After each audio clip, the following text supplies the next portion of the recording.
The emergency klaxon screamed through the command center as Commander Elena Cross sprinted across the metal floor. 300 human colonists were about to die, and she had less than an hour to stop it. The holographic display showed the hijacked station rotating slowly in the void, its docking bays sealed, its communication arrays broadcasting one message on repeat. Princess Kira of the Vaxir Empire stood before a wall of terrified faces, her violet skin gleaming under harsh lights, her forearms spread wide in a gesture that looked equal parts theatrical and threatening. The alien princess spoke in perfect English. "You have 47 minutes to transmit the schematics for your quantum disruptor technology. If you refuse, these colonists will be executed. Then we come for Earth." Elena's second-in-command, Lieutenant Marcus Hayes, slammed his fist on the console. "We need to send in strike teams now. Breach the hull, neutralize the hostiles, extract the civilians." General Victoria Lang's face filled the adjacent screen, her expression carved from stone. "Commander Cross, Earth Command authorizes immediate military response. We will not negotiate with terrorists, especially not alien royalty throwing a tantrum." Elena stared at the image of Princess Kira. The Vaxir were a proud species, their empire spanning 12 star systems, their military feared across 3 sectors. But Kira was young, barely into her 3rd decade by human standards. Her eyes held something Elena recognized from her own past, something she'd seen in mirrors after the Treaty of New Horizon collapsed, and took her husband and daughter with it. Desperation wearing the mask of rage. "I'm going in," Elena said quietly. The room erupted. Marcus grabbed her shoulder. "That's suicide. She's unstable, Commander. Intelligence says she's killed diplomatic envoys for sport." "Then I won't be an envoy," Elena replied, already moving toward the armory.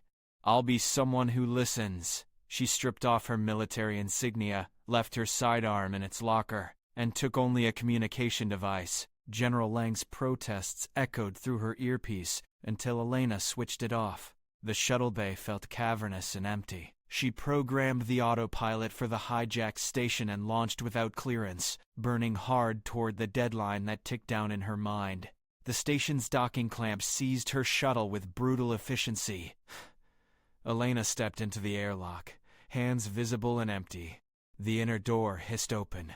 12 Vaxir soldiers stood in formation, their weapons trained on her chest. Beyond them, Princess Kira descended from an elevated platform, each footstep deliberate and measured. Up close, the princess was smaller than Elena expected, but her presence filled the corridor.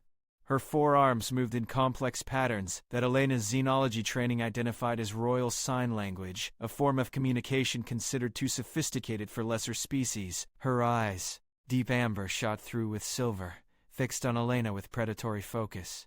"The human commander comes alone and unarmed," Kira said, her voice carrying an accent that turned each word into music and threat combined. "Should I be flattered or insulted by your arrogance?"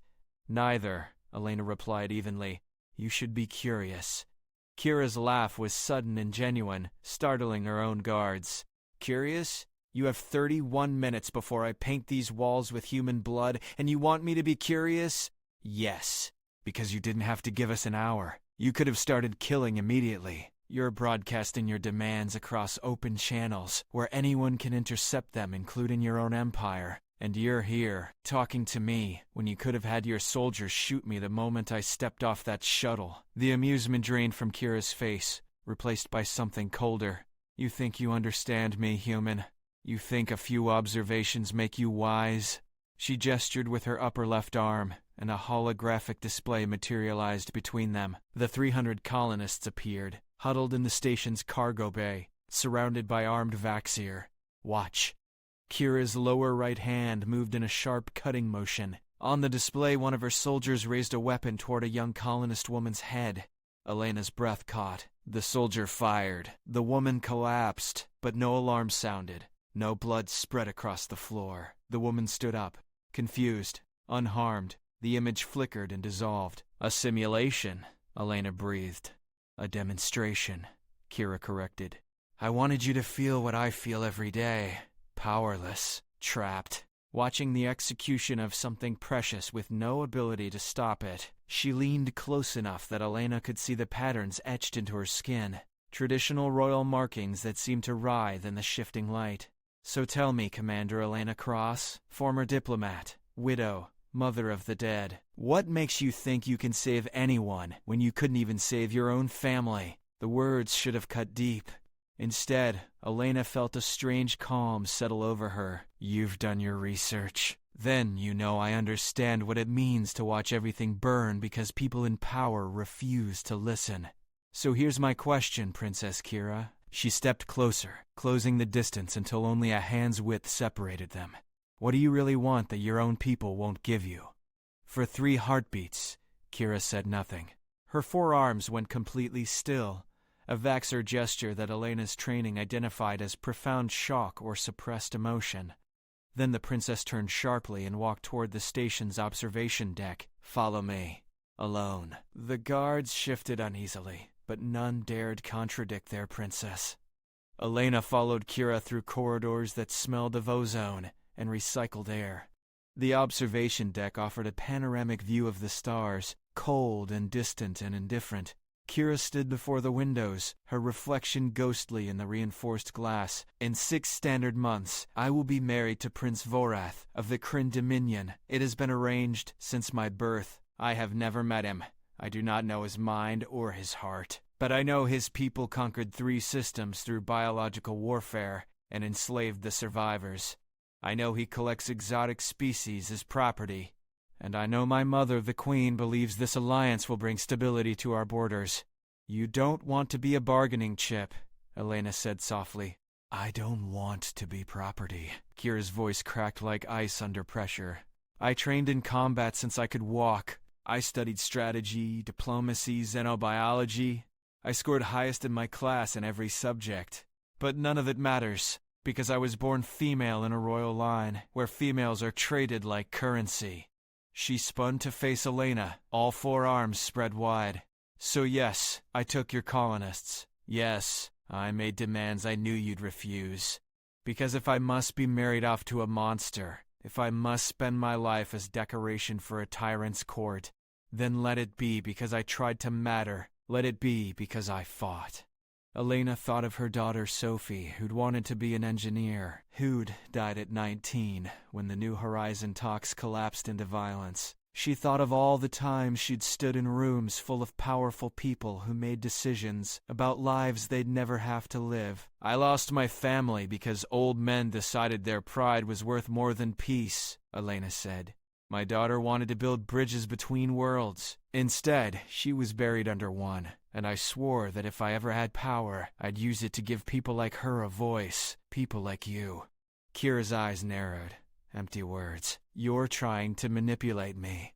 I'm trying to offer you what no one's offered before, a real choice. Elena pulled out her communication device and placed it on the deck between them. Contact your mother. Tell her you're making a new demand, not weapons. Your freedom. And tell her that if she refuses, I'll grant you asylum on Earth and help you build a life where you decide your own future. That's insane, Kira whispered. It would cause a diplomatic crisis, maybe even war. But it's what my daughter would have done. It's what anyone who actually believes in freedom would do. Before Kira could respond, alarms shrieked through the station. Commander Thane, the princess's head guard, appeared on every monitor simultaneously. His 4 arms gripped weapons, his violet face twisted with righteous fury. Princess Kira has been compromised by human influence. I am assuming command under Imperial emergency protocols. The hostages will be executed in 5 minutes. The human commander will be detained. This chaos ends now. Kira's shock lasted only a second. Then she was moving, sprinting toward the cargo bay with Elena at her heels. Thane's been reporting to my mother's council. They sent him to ensure I couldn't embarrass the Empire. He'll kill everyone and blame you. They burst into an auxiliary corridor. 3 of Thane's loyalists blocked their path, weapons raised. Kira didn't hesitate. How it could have slipped outside of our perimeters. Her upper arms drew concealed blades from her belt, while her lower arms grabbed Elena and threw her behind a support pillar. The fight was brutal and fast. Vaxir fought Vaxir with a savagery that left purple blood splattered across the walls. Kira moved like water and lightning combined, each of her 4 limbs working in perfect coordination. When the last soldier fell, she was breathing hard but uninjured. "You fight well for someone who's just a political pawn," Elena said, grabbing a fallen weapon. Kira's laugh was breathless. "I told you, I was trained. They just never thought I'd use it against them." She accessed a wall panel, her fingers flying across the controls. Payne's locked down the cargo bay. "If we don't get there in 3 minutes, he'll vent it to space and claim it was your sabotage." They ran through maintenance tunnels, climbed access shafts, bypassed security checkpoints with override codes that Kira rattled off from memory. Elena's lungs burned, her muscles screaming, but she didn't slow down. The cargo bay door appeared ahead, sealed and armored. Thane's voice echoed through the speakers, counting down the final seconds. Kira placed all 4 hands on the door's control panel. "Energy!" crackled around her fingers as she forced the ancient royal override codes into the system. The door groaned and split open. Inside, Thane stood on a platform above the terrified colonists, his finger hovering over the atmospheric controls. "Don't," Kira commanded, her voice carrying the weight of royal authority she'd never fully used before. "I am still your princess. Stand down." Thane's expression was pitying. "You were my princess. Now you're a traitor who chose aliens over your own kind. The council will understand what I had to do." He pressed the button. Alarms wailed as the atmospheric vents began to open. The colonists screamed, clutching each other as the air started to thin. Elena didn't think. She raised the weapon she'd taken and fired at the control panel, shorting it out in a cascade of sparks. The vents stuttered and stopped, but Thane was already moving, diving from his platform toward Kira with a blade in each hand. Elena threw herself between them. The blade meant for Kira's heart caught her shoulder instead. Cutting deep, she felt the cold fire of alien metal in her flesh, tasted blood in her mouth, but she held her ground. Kira's roar of fury shook the cargo bay. She caught Thane mid-lunge with her 4 arms, each limb locking onto one of his. For a moment they were frozen in place, 2 Vaxir locked in a test of raw strength. "You saved her," Thane gasped, staring at Elena's bleeding shoulder. "You're a human. She's Vaxir royalty. It makes no sense." "It makes perfect sense," Kira replied. She twisted her arms in a complex motion that Elena's fading vision couldn't fully track. Something cracked. Thane screamed and went limp. "She sees me as a person, something you never did." The cargo bay door exploded inward. Vaxir soldiers poured through, but these wore the crimson insignia of the Imperial Guard, the Queen's personal force. And behind them, gliding with the grace of absolute power, came Queen Zaratha herself. She was larger than her daughter, her 4 arms adorned with rings of office, her violet skin marked with patterns that denoted centuries of rule. Her amber eyes, so like Kira's, swept the scene with terrible calm. "My daughter," the Queen said, her voice resonating with harmonics that humans could barely hear. "You have caused an incident that echoes across 3 sectors. Explain yourself before I am forced to disown you." Elena tried to stand, tried to speak, but blood loss made the world tilt and spin. Kira caught her before she fell, holding the human commander with surprising gentleness. "Mother, if you want an explanation, you'll let me save her first." The Queen gestured. A medical team rushed forward, stabilizing Elena's wound with efficiency that spoke of battlefield experience. As consciousness threatened to slip away, Elena forced her eyes to focus on the communication device still clutched in her hand. She activated its broadcast function, linking to every satellite, every relay, every channel that could carry a signal across human and Vaxir space. "What are you doing?" the Queen demanded. "Making sure everyone watches," Elena managed through gritted teeth. "Because what happens next needs witnesses." The Queen's eyes narrowed, but she didn't stop the broadcast. Perhaps curiosity.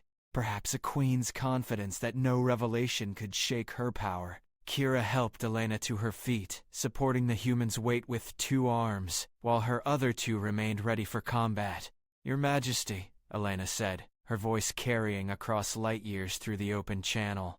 "I am Commander Elena Cross of Earth. Your daughter took my people hostage. She demanded weapons. She threatened war. And through all of it, I saw something your empire couldn't see. I saw someone screaming to be heard. You know nothing of our empire, the queen replied coldly. I know you're planning to marry her to Prince Vorath. I know. She's been trained as a warrior and a leader, but treated as a bargaining chip. And I know Commander Thane just tried to murder 300 innocent civilians and blame it on me to protect your empire's reputation. Elena gestured to the fallen guard. Your own people chose mass murder over letting your daughter have a voice. Murmurs rippled through the imperial guards.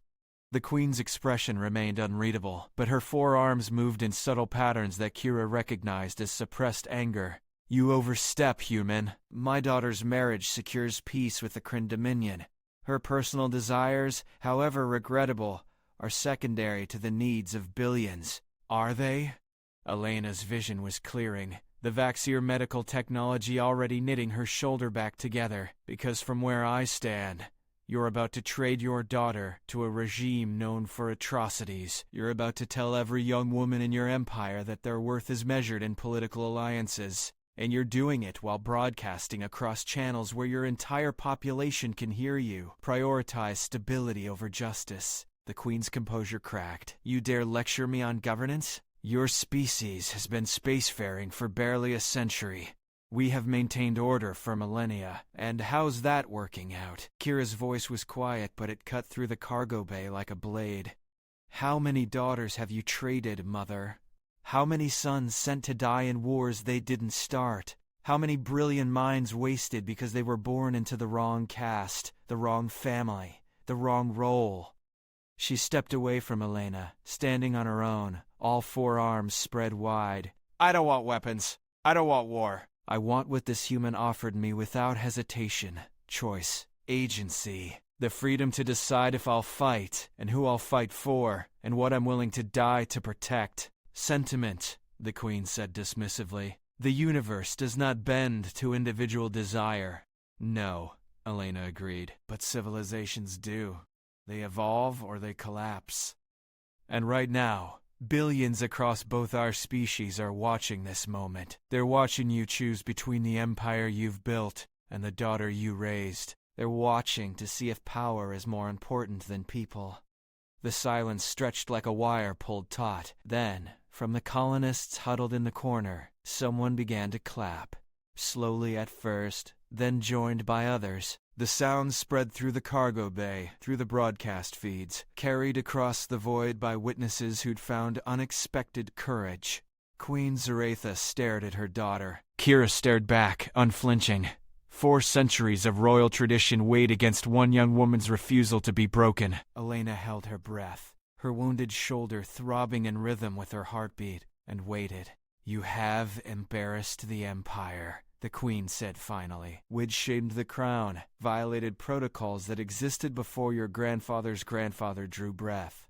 I know, Kira replied. You have forced me to confront questions I buried beneath duty and necessity. You have made me remember what I felt once, when I was young enough to believe individual lives mattered more than collective stability. I hope so.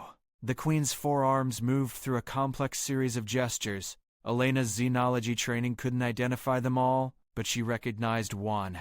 Acknowledgement, respect. The gesture a teacher gives a student who has finally understood the lesson. The marriage to Prince Vorath is dissolved, the Queen announced, her voice resonating through every broadcast channel. Princess Kira will represent the Vaxir Empire in new diplomatic talks with humanity. She will have full authority to negotiate treaties, establish protocols, and shape the relationship between our species. And she will do so as an equal voice in the Imperial Council, not as a pawn on someone else's board. Kira's forearms trembled. Mother, do not thank me. Thank the human who was willing to bleed for you when your own people were ready to let you suffocate. The Queen turned to Elena. Commander Cross, your government will receive formal apologies and reparations for this incident. More importantly, you will receive my personal invitation to serve as co-architect of human-Vaxxer relations. If my daughter is to have a voice, She will need allies who understand what that truly means. Elena felt tears prickling her eyes, the first she'd allowed since Sophie's funeral. Your Majesty, I accept. On one condition. When we build this alliance, we build it for the daughters who come after us. We build it so no one else has to take hostages to be heard. Agreed. The Queen extended one of her 4 hands.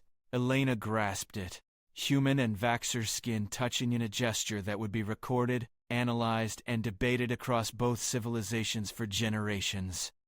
Kira stepped between them, placing one hand over each of theirs. Then let's get started. We have a universe to change. The cargo bay erupted in cheers. The colonists, realizing they were safe, embraced each other with desperate relief. The Imperial Guards lowered their weapons. Somewhere in orbit, military fleets that had been preparing for war began the slow process of standing down. Elena looked at Kira, this fierce young woman who'd been willing to burn everything down rather than submit to a future she didn't choose. She thought of Sophie, who never got the chance to build her bridges, and she thought of all the daughters on all the worlds who were watching this moment, learning that sometimes the universe could be bent, after all. "Thank you," Kira whispered, so quietly only Elena could hear. "Thank you," Elena replied, "for reminding me why the fight matters." They stood together in the observation deck later, after the diplomats and officials had scattered to begin the complex work of peace. Earth hung in the viewport, blue and green and impossibly fragile. Kira traced patterns in the air with her 4 hands, a Vaxxer meditation technique for processing overwhelming emotion. "I almost killed them," she said softly. "The colonists. If you hadn't come, if I'd lost my nerve, if Thane had been faster, I would have 300 deaths on my conscience." "But you don't," Elena replied. "You made a different choice when it mattered. That's what defines us. Not the darkness we're capable of, but the light we choose when we're standing at the edge. Is it always this hard, choosing the light?" Elena thought of her husband's smile, her daughter's laughter, all the moments that existed now only in memory and grief. Yes. But it's the only choice worth making. They stood in comfortable silence, 2 women from different worlds who'd found common ground in the spaces between war and surrender. Behind them, the future waited, uncertain and dangerous, and full of promise. And ahead of them, the stars burned on, witnessing the small miracle that 2 people, choosing courage over convenience, could reshape the darkness into something that almost looked like hope.